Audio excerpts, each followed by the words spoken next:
Have you ever seen a tree just vanish under a green blanket? Not fall, not burn, not get cut down. It just quietly disappears, and the trunk and the branches are still standing there, but every leaf you can see belongs to something else.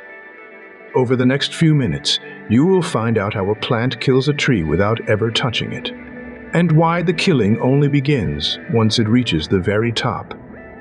You will find out what changes inside its stem at that exact second, and why stopping it may come down to a single sugar molecule. Across tropical and subtropical Asia and the Pacific, this is an ordinary sight. Whole slopes of forest stop looking like woodland and start looking like furniture with a sheet thrown over it.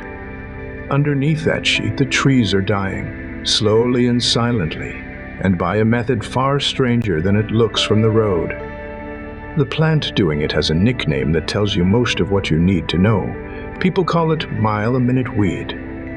Its scientific name is Mikania micrantha. It is a climbing herb in the daisy family and a relative of sunflowers and dandelions. It also goes by the name bitter vine. It is native to Central and South America, where it is simply one plant among many. Everywhere else it has reached, it is one of the most damaging weeds on the planet. And what makes it so effective is not poison. It is not brute strength either. It is timing and geometry. Before we get to how it kills, it is worth being clear about the stakes. It is easy to hear the words invasive weed and file the whole thing under gardening. Forests hold roughly 80% of all the plant biomass on Earth. They also account for about 75% of the gross primary productivity of the biosphere. That is the technical way of saying that most of the sugar made by life on this planet is made inside a forest. So when forest is lost, you do not simply lose trees. You lose the structure of the stand. You lose the species that depend on that structure. And you lose a serious share of the machinery that keeps the biosphere running. So where does a plant like this actually live? Almost anywhere that has been disturbed. Forest margins, orchards, riverbanks, the strips of ground along highways and railways, low-lying wet open land, the green spaces of towns and cities. And the forests it damages most are not the deep and shadowy closed ones. They are the forests with low canopy density, natural secondary forest and plantations, shrubland and economic forest, the scenic woodland planted near where people live. In other words, it thrives exactly where we have already opened the canopy and let the light in. Which raises a question worth sitting with. If this plant is so good at taking over, then what exactly is it so good at? The answer starts with speed. Rapid stem growth is the single most striking feature of this species. Researchers have documented a maximum mean growth rate of 20 centimeters of stem per day. Sit with that number for a second. 20 centimeters a day. Over one long afternoon, you could genuinely watch a plant get longer. It also reproduces in two ways at once, sexually through seed, and asexually by regrowing from fragments of stem.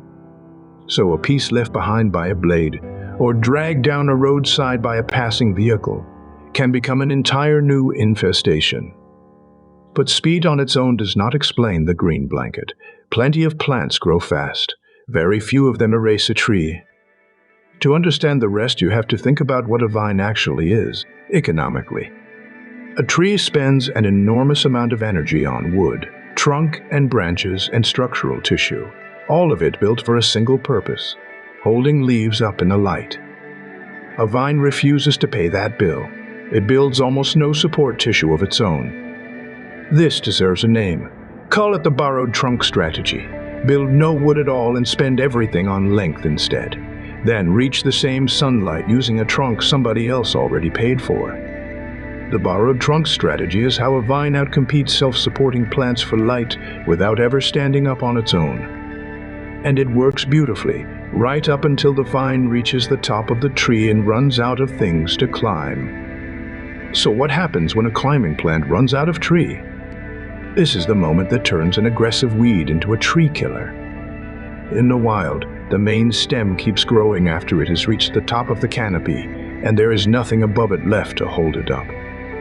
The stem does not stop. It bends over and starts creeping sideways. And right around that bend, it begins throwing out branches. Not a few of them, a great many, all at once. Those branches wind and climb across the top of the canopy and tangle into one another. Before long, the tree is wearing a dense mat of foliage that belongs to something else. This is where the killing happens, and it is not what most people assume. The vine is not strangling the tree. It is not crushing it. It is not poisoning it. It is simply standing between the tree and the sun. A covered tree cannot photosynthesize properly. It cannot make the sugar it needs to keep its own tissues alive. So it starves under a blanket of green in broad daylight. The scientific literature describes that canopy layer as a sunshade, which is a very polite word for a death sentence.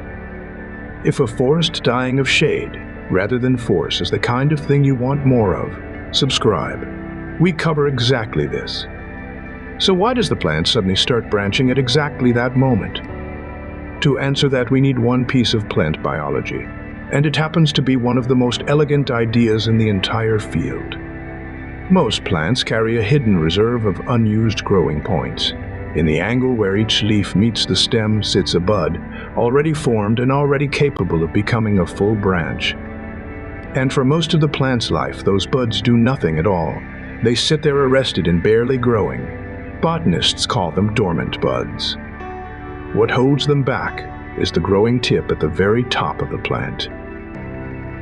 The effect is called apical dominance, and it is why a young fir tree looks like a cone instead of a bush.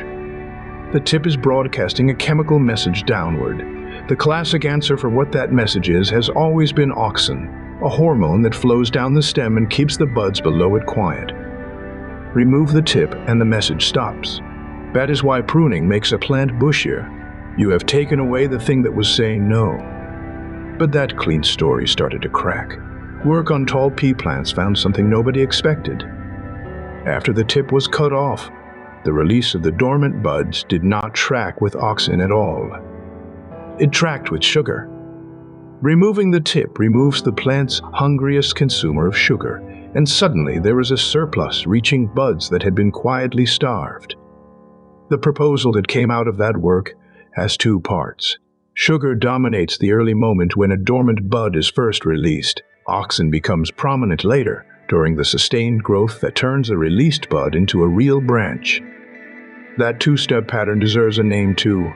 Call it the sugar-first handoff. Sugar opens the door of a dormant bud. Hormones then walk that bud through the door and turn it into a branch. There is even a specific signal involved, a small sugar-derived molecule called trehalose 6-phosphate, T6P for short, which plants appear to use as a readout of how much sucrose is around. When sucrose piles up locally, T6P rises with it. Think of T6P as the plant's fuel gauge rather than its fuel. Hold on to that, because it is about to explain the green blanket. So what is actually happening inside the stem at the exact moment the vine bends over? That is the question a group of researchers publishing in BMC Plant Biology set out to answer. First, they grew Mikania micrantha seedlings alongside a native dominant tree species collected from a protected nature reserve in southern China. That let them watch the climb happen under controlled conditions. The vine started at about 3 centimeters tall. The young trees were about 100 centimeters. By day 40, the vine had caught up. And between day 40 and day 60, with nowhere left to climb, its behavior changed completely. Stem elongation slowed down and branch number shot up right at the canopy. The further the vine's stem length exceeded the height of the tree, the more branches it produced. The correlation came in at a significance below 0.00. Then they recreated the crucial moment on purpose. They let vines climb a vertical wire. Then they bent them by hand onto a horizontal one and left them there for 20 days. They sampled 3 zones of stem: a vertical control tip, the straight upper part of the bent stem, and the turning point itself, the actual corner. The corner was where everything piled up. Sucrose, glucose, fructose, and T6P were all significantly higher at the turning point than in either of the other 2 zones. The hormones followed. auxin, cytokinin, and gibberellin were all significantly higher at the bend than in the straight stem just above it. And when they sequenced the RNA, the differences in gene activity landed overwhelmingly in two pathways: starch and sucrose metabolism, and plant hormone signal transduction. The detail is almost too tidy. Genes that break starch and sucrose into simple sugars were switched up at the bend. The genes that would burn those simple sugars were switched down, and 6 sugar transporter genes were switched up as well. So the model they propose runs like this. Losing support forces the stem to bend. The bend disrupts the flow of sugar down the stem, and sugar pools at the corner. That local surplus raises T6P, which appears to throw the first switch and wake the nearby dormant buds. The rising hormones then push those buds into sustained growth. It is the sugar first handoff running at full speed. A mechanical accident becomes a chemical cascade, and the cascade becomes the mat that smothers the tree. Which means the borrowed trunk strategy has exactly one weak point. The moment there is no more trunk left to borrow, the plant stops climbing and starts smothering. Now the honest caveat, and the authors are upfront about it: this is a hypothesis model. It is built on correlation.